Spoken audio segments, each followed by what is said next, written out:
कौन ब्रह्मा का पिता है, कौन विष्णु की मां, शंकर का दादा कौन है, हमको दे बता। ये जानने के लिए कृपया सुनिए। जगत गुरु तत्वदर्शी संत रामपाल जी महाराज के अमृत वचन सर्व पवित्र धर्मों के पवित्र शास्त्रों के आधार पर।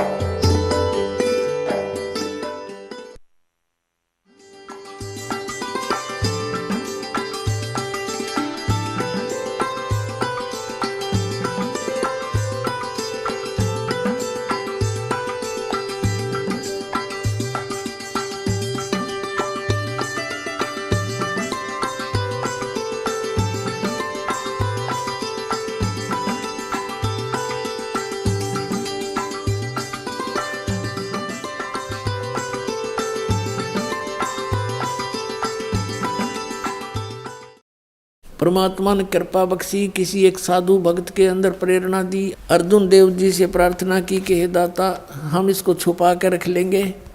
भगवान का अनमोल ग्रंथ है, अनमोल ज्ञान है इसके अंदर, हम छुपा कर रख लेंगे, किसी को नहीं बताएंगे। महापुरुष की वाणी को ऐसे जल में ना प्रवाह करो। बड़ा प्रयत्न से लिखा है, हाथ से लिखा हुआ है, कितना समय लगा होगा। तो इस कारण से उस संत की प्रार्थना से और अर्जुन देव जी ने अलाउड कर दिया कि निकाल लो, पर ले जा तू कहीं, छुपा ले इसको। परमात्मा ने कृपा बख्शी, किसी एक साधु भक्त के अंदर प्रेरणा दी। अर्जुन देव जी से प्रार्थना की कि हे दाता, हम इसको छुपा कर रख लेंगे। भगवान का अनमोल ग्रंथ है, अनमोल ज्ञान है इसके अंदर, हम छुपा कर रख लेंगे, किसी को नहीं बताएंगे। महापुरुष की वाणी को ऐसे जल में ना प्रवाह करो। बड़ा प्रयत्न से लिखा है, हाथ से लिखा हुआ है, कितना समय लगा होगा। तो इस कारण से उस संत की प्रार्थना से और अर्जुन देव जी ने अलाउड कर दिया कि निकाल लो, पर ले जा तू कहीं, छुपा ले इसको। अब वो जैसा तैसे पुण्यात्मा अपने पास उपलब्ध है। अब पुण्यात्मा, अब ये इसको फिर भी पूर्ण रूप से नहीं रखा गया। कारण क्या कि इसके अंदर बहुत डिटेल थी। नानक साहिब जी के गुरुजी परमेश्वर कबीर साहिब दुल्हा दान काशी वाले हैं, और ये 2 अक्षर का नाम इसमें रह रहकर बहुत बार लिखा हुआ था कि इस नाम के जाप से मोक्ष होगा, और नाम से मोक्ष नहीं होगा, अन्य लाभ थोड़े बहुत अवश्य होंगे। तो वो नाम इनको निकालना अनिवार्य हो गया इस दृष्टिकोण से कि कहीं सिख लोग इनका पाठ करें। गुरु नानक साहिब जी की आज्ञा की अवहेलना होने से हानि ना उठा ले, जैसे मर्दाना डूब गया होता मर जाता, ऐसी गलती कर दे कोई सिख बच्चा अनजानपने में। जिस कारण से इन्होंने अपनी बुद्धि से इसे सदग्रंथ को जल प्रवाह कर दिया। तो इस तरह की पूर्ति करने के लिए परमेश्वर ने आदरणीय गरीबदास साहिब जी के माध्यम से वो वाणी प्रकट करवाई। और गरीबदास जी का अभी जन्म हुआ 200-250 वर्ष पहले, और वो वाणी इतनी प्रसिद्ध नहीं होने दी परमात्मा ने, इसलिए ना तो उसमें भी कबाड़ा कर देंगे ये करके गड़बड़ सड़बड़, वह एज इट इज हमारे हाथ लगी। अब तो ये कंप्यूटर में फीड हो चुकी है, इसमें चेंज हो ही नहीं सकता। तो अब आपको दिखाते हैं प्राण संगली में और भी किस कारण से पूरा नहीं लिया गया अभी तक। देखना, ये प्राण संगली है जो डॉक्टर जगजीत सिंह खानपुरी के द्वारा ये पब्लिश्ड है, publication bureau, Punjab university Patiala से।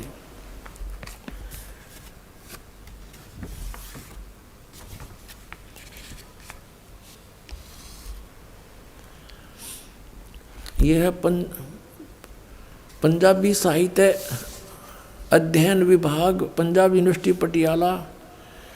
यह है Pran Sangli, edited by doctor Jagjit Singh Khanpuri, MA PhD। ये दूसरी बार 1999 में छपी है। अच्छा, अब इसके यहाँ पर देखो बिल्कुल 2 शब्द में क्या लिखा है। कि प्राण संगली की महिमा बताई है कि योग साधना संबंधी एक महत्वपूर्ण रचना है।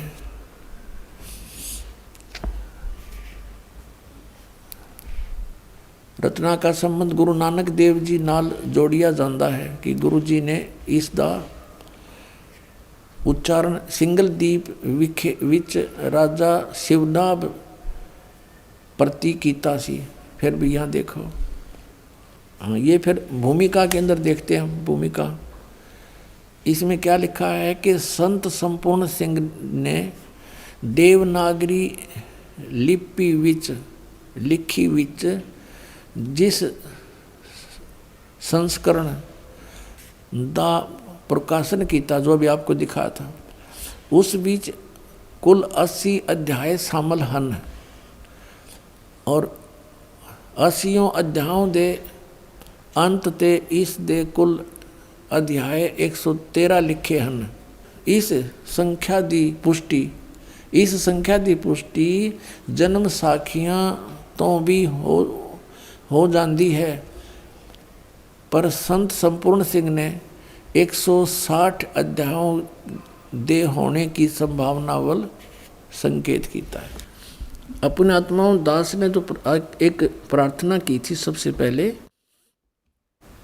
कि इन 3 महापुरुषों को, आदरणीय धर्मदास साहिब जी को, आदरणीय गरीबदास साहिब जी को, आदरणीय नानक साहिब जी को विशेष ज्ञान दिया था ताकि ये इस मेरे अनमोल ज्ञान को आगे जनता तक पहुंचाएं, लेकिन मेरे बताए अनुसार ही चलें। तो उन्होंने ऐसा ही किया। आदरणीय गरीबदास साहिब जी ने इनके द्वारा लिखी वाणी को भी हम ग्रंथ साहिब बोलते हैं, श्री सतग्रंथ साहिब। सत ग्रंथ है, सत्य यानी सच। इसके अंदर कोई किसी प्रकार का अन्य किसी महापुरुष की वाणी नहीं, कबीर साहिब की और गरीबदास जी की, नथिंग एल्स। इसमें स्पष्ट लिखा है ये 2 मंत्र है, और ये पूरे गरीबदास पंथ में इस 2 मंत्र के जाप का कोई जाप नहीं करता। नानक परमात्मा कबीर साहब ने लिखा है, ये 12 पंथ हमी को ध्यावें, अस्थिर घर का मरम नहीं पावें। कहते 12वें पंथ हो प्रगट हो बाणी, और शब्द हमारे का निर्णय ठानी है। असंग जन्म ठोड़ नहीं पावें, बहुर बहुर ये भटका खावें, 84 आवें। जैसे आदरणीय गरीबदास साहिब जी के माध्यम से अपना यथार्थ ज्ञान लिपिबद्ध करवा दिया, लेकिन गरीबदास के पंथ वालों को भी इसका ज्ञान नहीं। कहते उसी पंथ में हम आगे चल के स्वयं आएंगे, कबीर साहब ने कहा, और तब इस ज्ञान को समझाएंगे। ये देखिएगा कबीर सागर, ये कहाँ से छपा है?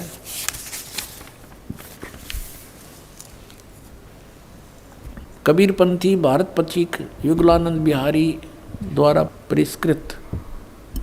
और ये कहाँ से छपा है? मुद्रक एवं प्रकाशक है खेमरा श्री कृष्णदास, अध्यक्ष श्री वेंकटेश्वर प्रेस, खेमरा श्री कृष्णदास मार्ग, मुंबई से।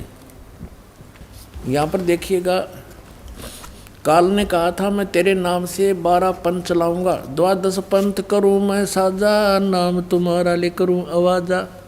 ये 12 पंथ नाम जो ले ही, हमरे मुख में आन समवही। तो 12 पंथ कौन से हैं? कबीर साहब ने बताया था, ये पद्य भाग है। 12 पंथ चलो सो भेद।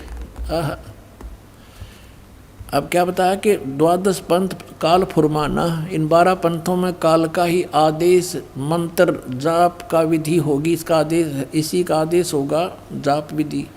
और भूले जीव न जाओ ठिकाना, ठिकाना यानी सतलोक नहीं जा सकते। ताते आगम कह हम राख्या, वंश हमारा चूड़ामणि शाखा। प्रथम जग में जागू बरमावे। इन 12 पंथों के डिटेल दिया गए, उनके नाम बताए हैं, कौन कौन इनके मुखिया होंगे। लेकिन यहाँ कबीर पंथियों ने मैं इसमें बिगाड़ कर दिया, उसकी पूर्ति के लिए ही परमात्मा कहते हमने आना पड़ेगा। ये देखिएगा, ये है कबीर चरित्र बोध सागर, 1870 पृष्ठ पे। यहाँ गद्य भाग में लिखा है कबीर साहिब के पंथों का वृंतांत। प्रथम नारायण जी दास जी का पंथ, ये नारायण का पंथ नहीं होना चाहिए था, गलत लिखा है, ये श्री चूड़ामणि जी का पंथ होना चाहिए। क्योंकि नारायण दास जो धर्मदास के पुत्र थे, उन्होंने तो इस कबीर परमात्मा के पंथ को स्वीकार ही नहीं किया था। वो तो श्री कृष्ण का भक्त रहा था, उसी के नाम से मंदिर बनवा रखा है उसने, आज भी विद्यमान है वहाँ पर। प्रथम यहाँ चूड़ामणि होना चाहिए, दूसरा याज्ञोदास, और तीसरा सूरत गोपाल, चौथा मूल निरंजन टकसार, भगवान दास पंथ, सतनामी पंथ, कमाल का पंथ है ये, कमाली पंथ नहीं, राम कबीर पंथ, परम धाम की वाणी पंथ, जीवा पंथ, और बार महागरीब दास पंथ। अब अपनात्मा, अब यहाँ क्लियर हो गया, 12वां पंथ गरीबदास पंथ है। अब यहाँ से हम फिर वापस आएंगे, जो पद्य भाग है इसमें, एक कबीर वाणी चैप्टर है, बोध सागर इसका खंड है, बोध सागर खंड के वाणी कबीर वाणी चैप्टर के मैं 136 पृष्ठ पे, द्वादश पंथ चलो सो भेद, द्वादश पंथ काल फुरमाना, भूले जीव न जावे ठिकाना। अब इन्होंने यू छोड़ दिया चूड़ामणि, ये प्रथम चूड़ामणि होना चाहिए। ये चूड़ामणि, ये प्रथम संत तो अच्छे थे, लेकिन आगे चल के ये नहीं पंथ ठीक बन रहे। यो जागूदास, सूरत गोपाल, मूल निरंजन टकसार का पंथ, ये वही हैं सारे के सारे। फिर सतनामी पंथ, पंथ सतनामी, हाँ इस तरह ये इस प्रकार।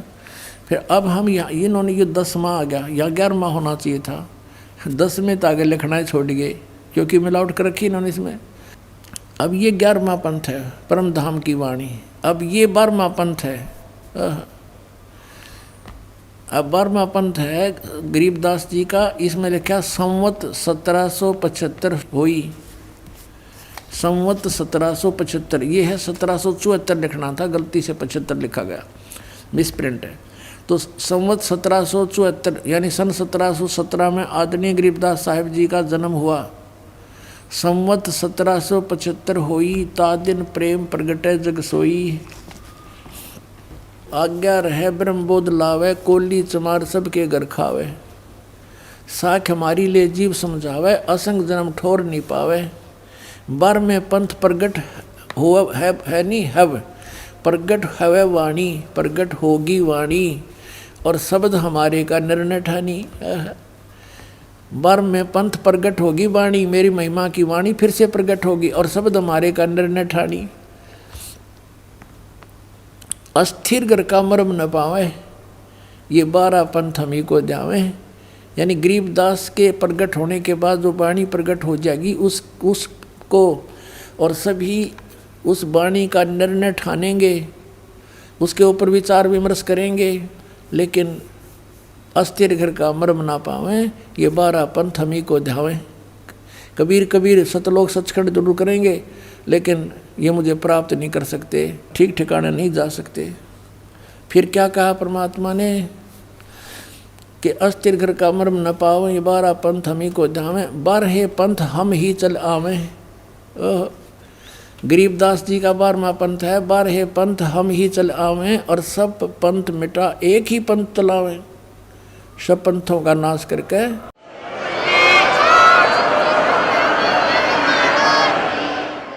कहते सब पंथों को मिटाकर एक पंथ चलाएंगे।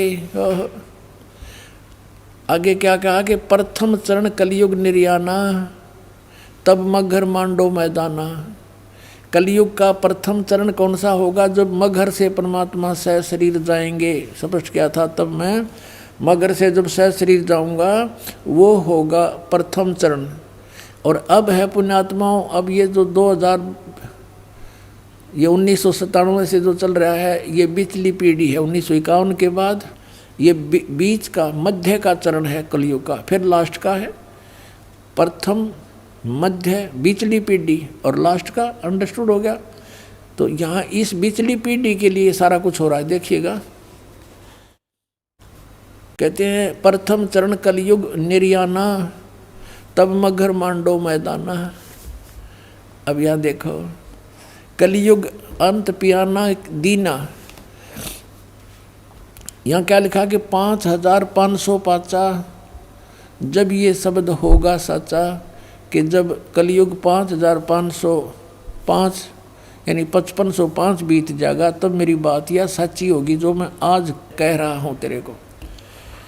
और आगे क्या क्या, धर्मदास मोरी लाख दुहाई, ये मूल शब्द है, मूल शब्द है, मूल शब्द बाहर ना जाई। ये मूल शब्द के अंदर, मूल मंत्र कहो इसको, तो इस मूल मंत्र के अंदर ये सब कुछ आ जाता है। सतनाम जो 2 अक्षर का, और आदि नाम, और फिर मूल ज्ञान। ये ज्ञान जो अब आपको दास निर्णय करके बता रहा है, ये मूल ज्ञान है। अब देखिएगा, पवित्र ज्ञान तुम जग में बाखो, जग में सुनाओ पवित्र ज्ञान। मूल ज्ञान तुम गुप्त ही रखो। जो मूल ज्ञान है उसको नहीं बताना अभी। मूल ज्ञान जो बाहर पर ही, बिचली पीढ़ी हंस वंश हंस नी तरही। मूल ज्ञान जो बाहर पढ़ी, अपने से बाहर काल के दूतों का हाथ लग गया तो बिचली पीढ़ी ये वंश हंस पार नहीं हो पाओगे धर्मदास। और 33 अरब ज्ञान हम बाखा, और मूल ज्ञान गुप्त ही रखा। कहते हैं, क्या कहते हैं कि 33 अरब ज्ञान मैंने बोल दिया, लेकिन वो मूल ज्ञान तो उस दास को दूंगा जो परमात्मा ने कहा कि हम स्वयं आएंगे। स्वयं ना आए तो दास भेज दिया अपना इस गरीब दास वाले पंथ में। अब कहा 33 अरब ज्ञान हम बाखा, और मूल ज्ञान हमने गुप्त ही रखा। वो भी नहीं दिया, इसे कबीर सागर उमर कहीं नहीं दिया इसका विशेष भेद। वो तो इस रामपाल दास को दिया परमात्मा ने। सत्कर मान लेना पुण्यात्माओं।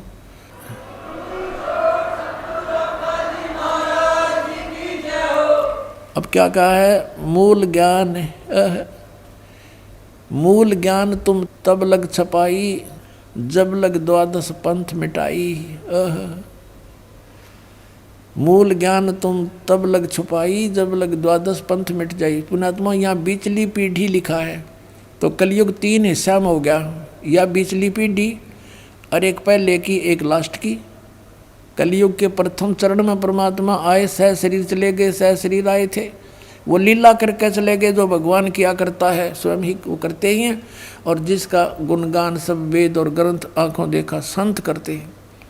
और अब हमें भगवान को पहचानने में बहुत आसानी होगी, क्यों ग्रंथ वही बतावें, वेद बतावें, और परमात्मा ने लीला करके दिखा रखी, उनका इतिहास बतावे, तो भगवान को पहचानने में देर नहीं लगेगी। फिर समाधान क्या है, सबसे बड़ी बात है समाधान की। तो समाधान ये मंत्र सतनाम है, 2 अक्षर का मंत्र है, और असार नाम है जिसको आदि नाम बोलते हैं। तो वो कौन से हैं वो आपके रूबरू करा दिए दास ने। और इन सदग्रंथों को और इन महापुरुषों की वाणी को तो बहुत बाद में हमें पता चला है। दास ने 1994 से ये मंत्र दान करना शुरू कर रखा है। यही 3 मंत्र, 3 टाइप के, यानी प्रथम जो 5 मंत्र हैं वो 5 के स्थान पर 7 देने का आदेश था। ये आदरणीय गरीबदास साहिब जी की वाणी में लिखा हुआ ये मंत्र पहले वाला। और पहले ये केवल 5 मंत्र देने थे, ये रंकार ओंकार सतनाम ये नहीं, वो मंत्र दूसरे जो आपको दिए जाते हैं। नानक साहिब जी ये नाम देते थे, लेकिन आने वाले समय में उस ज्ञान को ये आधार बना करके हमने ब्रह्मा विष्णु महेश से ऊपर चलना है। इसलिए सिख समाज के अंदर उन मंत्रों को त्याग दिया गया और केवल वाहिगुरु मंत्र का जोर दे दिया गया और केवल वाणी का पाठ ही जारी रखा। ऐसे ही परमेश्वर कबीर साहिब जी ने आदरणीय धर्मदास जी को कहा था कि प्रथम 5 मंत्र देते रहना। चूड़ामणि जी को ये 5 मंत्र देने का अधिकार था, सतनाम से वो भी वंचित था।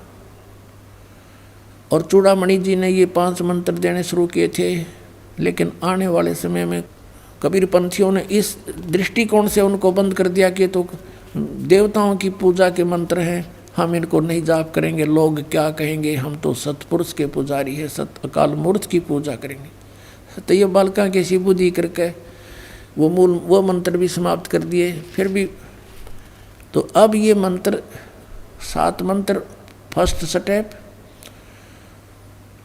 पहले केवल 5 क्यों देते थे, अब 7 क्यों देते हैं। आपको पहले ही बताता रहा दास कि ये 7 मंत्र जिसको प्राप्त हो गए और जिसने एक मंत्र का जाप भी विधिवत कर लिया, उस प्राणी को मनुष्य जीवन कंपलसरी मिलेगा और उसकी मृत्यु किसी कारण से होगी।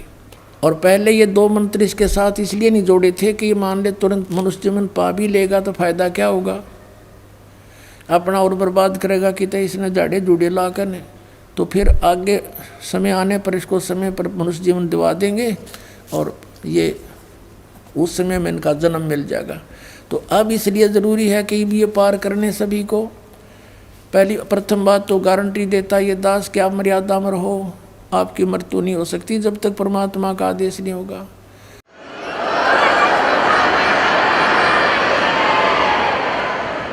अभी क्या है कि हमारा जो समाज है वो छोटा है अभी इस सतमार्ग वाला, बाकी अन्य साधना के करने वाला समाज भरा पड़ा है। तो एक घर में एक सदस्य नाम लेता है, 5 सदस्य अनुपदेशी हैं, दूसरे मार्ग पर लगे, वो उसके नियमों को चलने नहीं देते। अभी बाधा बनी हुई है, लेकिन धीरे धीरे ठीक हो जाएगी। और जब हम बहुतायत में हो जाएंगे तो हमारे नियम खंडन होगा ही नहीं खंडित, तो फिर तो शंका ही मिट जाएगी, किसी प्रकार का कोई हानि हो ही नहीं सकती, किसी प्रकार की नहीं हो सकती। और पूरे विश्व में फिर एक जैसा ही ज्ञान होगा। परमात्मा ने लिखा कि अब आ गया वो समय 5505 जिसमें पूरे विश्व में एक ही ज्ञान रहेगा, एक ही भगवान रहेगा, एक ही मंत्र साधना का रहेगा, नथिंग एल्स, और कुछ नहीं रहेगा। क्योंकि परमात्मा को सभी चाहते हैं, कसाई भी चाहते हैं। कसाई क्यों बकरे काटते हैं? क्योंकि खाने वाले खाते हैं। जब खाना ही बंद कर देंगे कसाई कौन रहेगा? कोई कसाई रहेगा ही नहीं, अपना घास फूस खा कर गुजारा कर लेंगे। इस पाप से अच्छा तो हम, तो इस प्रकार ज्ञान होगा, ज्ञान से फिर हम बुराइयों से बचेंगे और मोक्ष होगा। अब आपने देख लिया कि कहा कि बार में पंथ हम ही चल आवें। फिर देखना एक और अनमोल वस्तु छुपा रखी है। ये कबीर वाणी चैप्टर 136-37 हमने पढ़ा था। अब 134 पे कितना निर्मल बात कही है वंश प्रकार कि जो उन 12-13 पंथों में जो हमारे बच्चे होंगे उनमें जो मैं भेजूंगा आत्माएं, प्रथम तो वंश उत्तम, ये नारायण दास है प्रथम वंश उत्तम। दूसरा यू जागू जुगुर है। और बर्मा पंथ जो है, बर में वंश प्रगट हुए उजियारा, ये बर्मा पंथ गरीबदास वाला पंथ है। बर्मा पंथ ये गरीबदास वाला पंथ है। बर में वंश प्रगट हुए उजियारा, यानी मेरी महिमा की वाणी प्रगट होगी, थोड़ा थोड़ा रोशनी सी होगी, उजियारा सा होएगा, क्लियर नहीं होगी उससे। यानी गरीबदास साहेब जी के द्वारा वाणी तो प्रगट होगी, पर उस वाणी को समझने वाला कोई नहीं होगा, जिस कारण से मेरा प्रकाश तो होगा कि कबीर की महिमा, कबीर साहब की महिमा गाई है गरीबदास ने। अनंत कोट ब्रह्मांड का एक रति नहीं बाहर, सतगुरु पुरुष कबीर हैं ये कुल के सिरजनार। लेकिन इस पॉइंट पर कोई गरीबदास वाला दृढ़ नहीं है कि कबीर इज गॉड। दास उसी पंथ से बाहर निकले हुए हैं, वो केवल कबीर साहब को सतगुरु मानते हैं और गरीबदास जी को भी सतगुरु मानते हैं और श्री कृष्ण विष्णु को भगवान मानते हैं, ये गरीबदास पंथ वाले।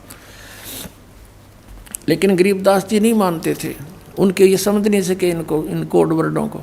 अब देखना, बर में पंथ, बर में वंश प्रगट हो उजियारा, और 13वें वंश मिटे सकल अंधियारा। ये दास रामपाल 13वां वंश है।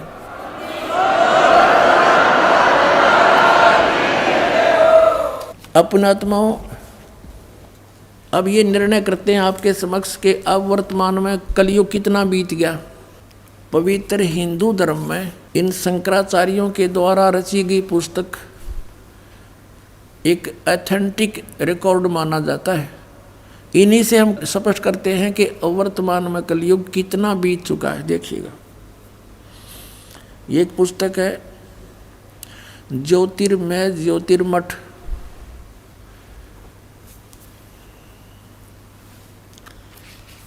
यहाँ इसका कुछ विवेचन दिया है। ज्योतिर्मय ज्योतिर्मठ,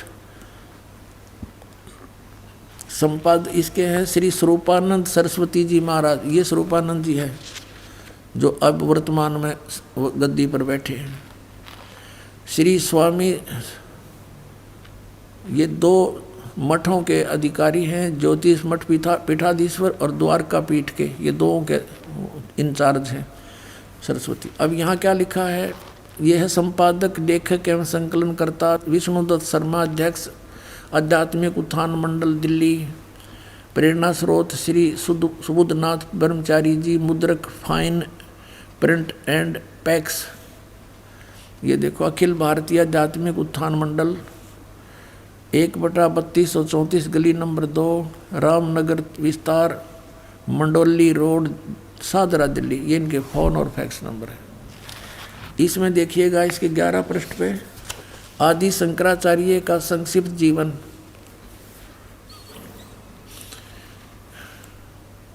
अब इसके बारे में क्या लिखा है कि लगभग 2500 वर्ष पूर्व शंकराचार्य का जन्म चरमराती अवस्था के युग में केरल प्रांत में पूर्णा नदी तट पर कालाड़ी ग्राम में धर्मनिष्ठ नमूद्री वैश्य ब्राह्मण शिवपुर इसके घर हुआ।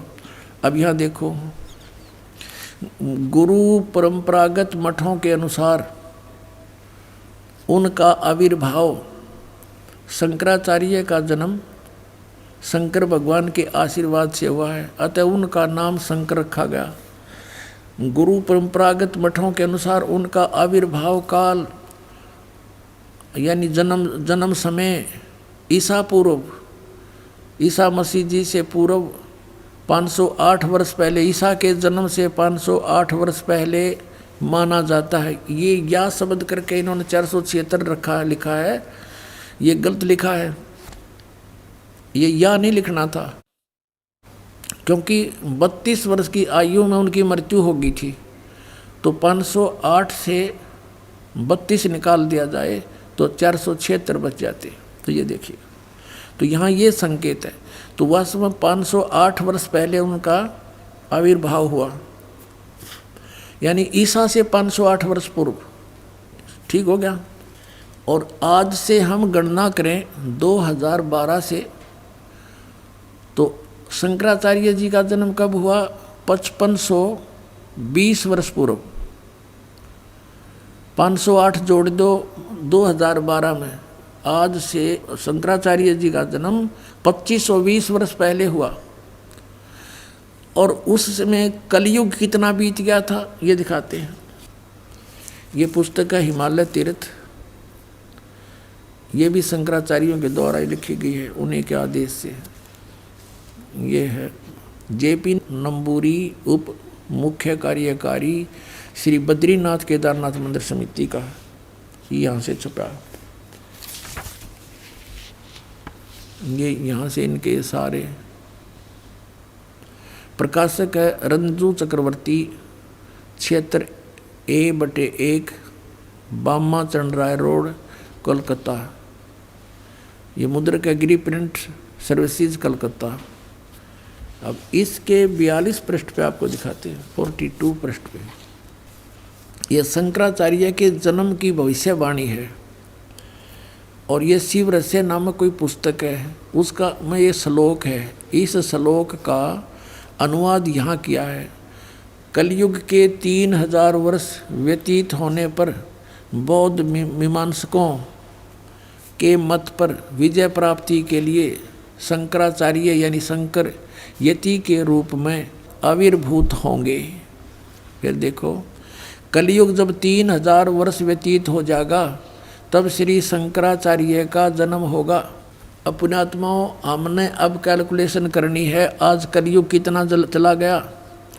3000 प्लस में 2520, 3000 जैसे शंकराचार्य जी का जन्म हुआ ईसा से 508 वर्ष पहले, नीचे से यहाँ से गणना करेंगे तो 2520 वर्ष हो गया आज के दिन 2012। और वो कितना उस समय कलयुग कितना बीत गया था जब उनका जन्म हुआ, जब 3000 वर्ष बीत गए थे। तो टोटल मिला दो दोनों को, 5520 वर्ष हो गए। अब 5505 कब होंगे? जैसे जब 2000 ईस्वी में पहुंचते हैं, तो जब सन 2000 ईसा जी को हो गए थे जन्म हुए ने, तो 2508 वर्ष हो गए थे शंकराचार्य का जन्म। यानी 5508 वर्ष कलयुग बीत गया था सन 2000 में, ये समझो। और फिर पीछे चले 3 और कम कर दें, 1997 में 5505 वर्ष बीत गया था कलयुग, और 1997 में दास को परमेश्वर मिले थे। उन्होंने कहा था कि अब ये समय आ गया है, डिस्क्लोज कर दे सार नाम और सतनाम का, डोंट वरी। बोलो सतगुरुदेव।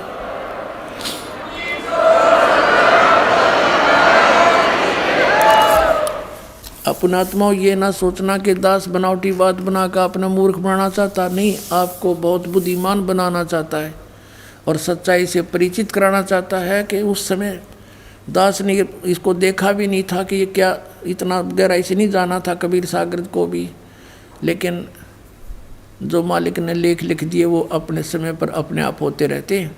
अब देखिएगा सन 1997 के लिए कैसे आपको यकीन होगा, देखना। दास ने एक पुस्तक लिखी है अध्यात्मी ज्ञान गंगा,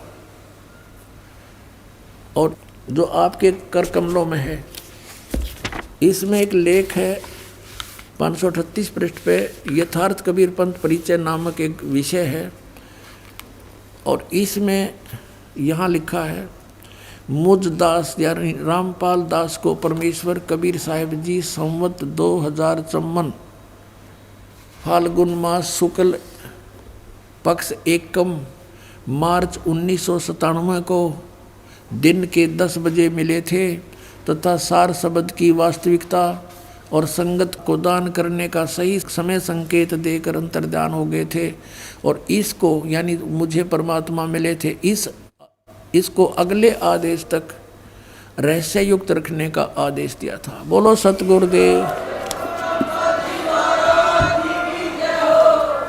और फिर परमात्मा ने एक और अनमोल खजाना अभी 10 दिन के अंदर अंदर हमें दिया है, ये और आपके रूबरू कराना चाहता है दास। ये देखिएगा, एक है सूक्ष्म वेद बोध। इसमें परमात्मा ने 600 वर्ष पहले कहा था, धर्मदास एक ऐसा समय आएगा कि पूरे विश्व में मेरा ही ज्ञान और मेरी ही महिमा रहेगी, और सब ज्ञान सब पंथ ये समाप्त हो जाएंगे, केवल एक पंथ रहेगा। ये है कबीर सागर, ये वही कबीर सागर बोध सागर इसका खंड है। इसमें अध्याय है सवसम वेद बोध, और यहाँ देखना 171 पृष्ठ पे, यहाँ परमात्मा ने 600 वर्ष पहले कह दिया था धर्मदास को। यहाँ से नीचे से देखेंगे, कबीर सत्य कबीर वचन यानी कबीर परमेश्वर के वचन है ये। अब यहाँ कबीर साहब बोलते आ रहे हैं, तो यहाँ देखिएगा, इसमें लिखा है कि 5 सहंस और 5500 जब कलयुग बीत जाए, जब 5500 यानी 5500 कलयुग बीत जाएगा, तब महापुरुष फरमान जग तारण को आए। परमात्मा ने कहा था कि जब 5500 वर्ष कलयुग बीत जाएगा तब महापुरुष फरमान तब जग तारण को आए। हिंदू तुर्क आदि सब है जेते जीव जहान, और सतनाम की साख गह ये पाँव पद निर्वाण। अपनात्माओं परमात्मा का आदेश लेख है ये बहुत पहले का, अब ये सच्चा होना ही था। क्या कहा कि हिंदू तुर्क माने मुसलमान, हिंदू मुसलमान आदिक और भी जितने भी, जैसे कोई भी सिख धर्म है, ईसाई धर्म है, या अन्य कोई डिवाइड हो गए, कोई पंथ बन गए हैं, ये सभी जेते जीव जहान और सतनाम की साख गहे, यानी सतनाम को प्राप्त करके और पावें पद निर्वाण। निर्वाण माने मोक्ष पद प्राप्त करेंगे, सबका मोक्ष हो जाएगा, जो भी शरण में आ जाएंगे सतनाम लेंगे। यथा शरीतगण, ये सब कैसे होंगे, एक सब पंथ मिटा के एक पंथ चलावें, वो कैसे मिलेंगे, देखो इस ज्ञान के आधार से ऐसे आएंगे। यथा शरीतगण, शरीतगण माने सभी दरियाएं नदियाँ आप ही मिले सिंधु में धाये, जैसे दरिया स्वाभाविक ही सिंधु यानी समुद्र में दौड़ के जाती हैं, उनके बस की बात नहीं, अपने आप उनका फलो बन जाता है। यथा शरीतगण आप ही मिले सिंधु में धाये, सत सुकृत के मध्य तिमि, ये सभी पंथ समाये। जिस प्रकार नदियाँ अपने आप समुद्र में जाकर मिल जाती हैं, पूरी स्पीड के साथ जाती हैं, ऐसे ही उस सत सुकृत के मध्य यानी उस सच्चे पंथ मैं चलाऊंगा उसके मध्य में ये सभी पंथ समाएंगे, ऐसे जैसे दरिया जाके समुद्र में समाती हैं अपने आप। अब क्या बताते हैं, जब लग पूर्ण हो नहीं ठीके को तिथिवार। ये ठीक माने निर्धारित समय जो मैंने कर रखा धर्मदास, जब तक यो ठीक का समय यानी 5500 वर्ष कलयुग नहीं बीत जाएगा तब तक तो मेरी ये वाणी बिल्कुल निराधार दिखाई देगी जो सूक्ष्म सब संवेद में लिखी है। देखिएगा, जब लग पूर्ण हो नहीं ठीक को तिथिवार, कि जब तक ये निर्धारित समय नहीं आओगा ठीक। ये ठीक माने निर्धारित समय, निश्चित समय। जैसे ये ठीक का दास ने कहाँ से जाना, बचपन में हम सुना करते थे कि एक व्यापारी पैसे नहीं दे रहा है, आगे से आगे ठीक बता रहा है। ठीक ऐसे हमारी लोकल लैंग्वेज का शब्द है ये। तो ठीक का मतलब निर्धारित समय निर्धारित कर देना, ये ठीक।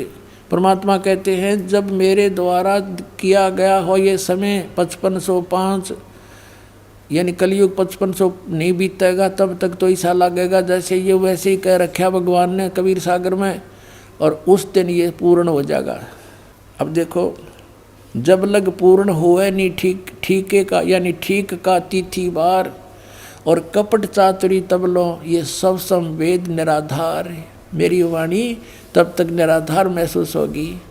फिर क्या बताते हैं, ये कपट चातुरी के आधार से लोग कहेंगे वैसे कह रखा है ये सब संवेद झूठा है। सब ही नार शुद्ध तब, सब ही नर नारी शुद्ध तब, जब ठीक का दिन आवंत। जब मेरा निर्धारित समय होगा ना, 5500 वर्ष कलयुग बीत जाएंगे, 5505, तो कहते हैं कपट चातुरी छोड़ के सब शरण कबीर गहंत।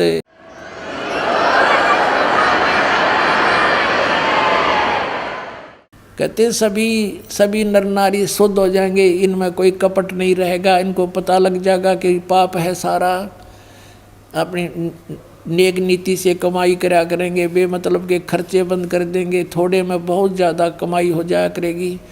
और एक्स्ट्रा बिजनेस जो हम करते, बीड़ी शराब मांस तम्बाकू पर पैसा लगाते हैं, बड़ी बड़ी कोठी बनाने पर अपना जीवन का सारा समय बर्बाद करते हैं, विवाह शादियों में बकवाद करके बेमतलब के खर्चे करके हम कर्जे में फिर दबे रहते हैं। तो ये सब छूट जाएंगे, फिर भक्ति आराम तो हो जाएगी, थोड़े से में गुजारा हो जाया करेगा। तो ऐसे बताया है, देखिएगा, सब ही नारी नर शुद्ध तब, जब ठीक का दिन आवंत, और कपट चातरी छोड़ कर सब शरण कबीर गहनते। कबीर साहब की शरण गहन करेंगे, मेरी शरण में आ जाएंगे सारे के सारे। एक अनेक हव गए, ये जितने भी अलग अलग पंथ अलग अलग मजहब बन गए, पुन अनेक हो एक, पुनः यानी फिर सारे एक हो जाएंगे। एक अनेक हव गए हो गए, और पुनः अनेक हो एक, हंस चले सतलोक को सब सतनाम की टेक। अपनात्मा ये सतनाम की कितनी कीमत बताई है कि सतनाम के जाप से सभी जो शरण में आ जाएंगे कबीर परमेश्वर की इस दास के माध्यम के, रामपाल दास के माध्यम से, तो सभी हंस चले सतलोक। सब कौन? सब जो सतनाम की टेक, सतनाम को प्राप्त करके नियमित रहेंगे, सभी सतलोक चले जाएंगे, टोल के टोल जाओगे, मेला का मेला भरा जाएगा। सत्कर मान लियो पुण्यात्माओं, आपको पता भी नहीं लगेगा। जैसे अब ये बच्चे जाते हैं प्रचार करने, ऐसे जाया करेंगे सतलोक में, चलो सतलोक में, आपका एक कदम सतलोक में होगा। यहाँ से एक अनेक हो गए, पुन अनेक हो एक, हंस चले सतलोक को सब सतनाम की टेक। ये सतनाम इन राधा स्वामी वाला का समझना, परमात्मा ने किसा छुपा के रखा। और जय नकलियाँ का समझ में आ जाता, बैठा बैठ जाता है। कैसे आपको यकीन दिलाते हैं कि वो नकली है और ये असली है? क्योंकि अनअधिकारी से ये सतनाम प्राप्त हो गया ना 2 अक्षर का, उसका वैसे भी यूज नहीं होना, कोई लाभ नहीं होना उससे। वो डुप्लीकेट कोई पासपोर्ट बनाता है तो वो दोनों दोषी होते हैं। तो वो बहुत देर में पता लगता है जब वहाँ जाकर चेकिंग होती है सतलोक में जाते समय, तो फिर तो सब कुछ उजड़ गया होता है। अब तो देखो फिर क्या बताया परमात्मा ने, घर घर बोध विचार हो। ओए होए, मेरे ज्ञान का, बोध माने ज्ञान का, घर घर विचार विमर्श चलेगा और सबकी दुर्मति दूर बहाए, सबकी दुर्मति दूर हो जाएगी। हाहाकार माचरी, यो मेरा, सासू बहू तो लड़े, बहू सास ने के गे लड़े हैं, पड़ोसी के लट्ठम लट्ठा, बान भाई का प्यार रहा नहीं, माया हाय हाय हो रही है। कहते हैं बिल्कुल शांत हो जाएंगे, किसी में या हाय हाय मिट जाएगी, कति पता लग जाएगा कि परमात्मा की भक्ति करने से छुटकारा होगा। और जो मालिक ने देना है वो इतना देगा, तुमसे समाप्त नहीं हो सकता, ये सत्कर मान लेना। ये देखिएगा, घर घर बोध विचार हो, दुर्मति दूर बहाए, कलयुग में एक हो कस एक है सोई, और बरत सहज सुबाए। कलयुग में ये सभी एक हो के और बरतें सहज सुभाए, सब प्यार से रहा करेंगे। पता लग जाएगा किसी की आत्मा दुखाने से हमें कितनी हानि होती है, कितना दुख भोगना पड़ता है। कहते कहा उग्र का शूद्र हो, डाकू चोर लुटेरे शूद्र, जिसको तुम छोटी जाति के कहते हो और कोई बुराइयां करते हैं, कहते हैं हर सब की भवभीर और सो सत समान समदृष्टि है समृत सत कबीर। के सभी उग्र हों चाहे शूद्र हों, डाकू चोर, सब इस बात को स्वीकार करेंगे कि हम गलती कर रहे हैं और अपना सच्चाई से के साथ इस मार्ग को ग्रहण करेंगे। और बहुत भीड़ माने बहुसंख्या में लोग इस वस्तु को, सतनाम को, इस पंथ को ग्रहण करेंगे। और वो जो मार्गदर्शक होगा वो समान दृष्टि से, सबको एक दृष्टि से, एक स्वभाव से, एक भाव से व्यवहार करेगा और वो समर्थ सत कबीर होगा। बोलो सतगुरुदेव